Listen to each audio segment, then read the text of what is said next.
Bakı Birləşmiş Millətlər Təşkilatının korrupsiyaya qarşı mübarizə üzrə qlobal əməliyyatlar şəbəkəsinin 6-cı plenar iclasına uğurla ev sahibliyi etdi.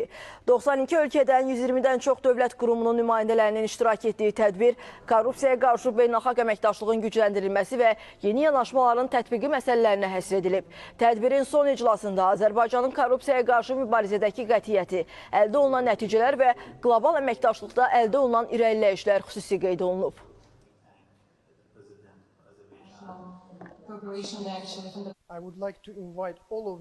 Azərbaycanın korrupsiya ilə mübarizədə qarşı qoyduğu güclü iradə və bu sahədəki hüquqi təşəbbüslər ölkəmizin antikorrupsiya tədbirlərinin qlobal səviyyədə də dəstək tapdığını göstərir.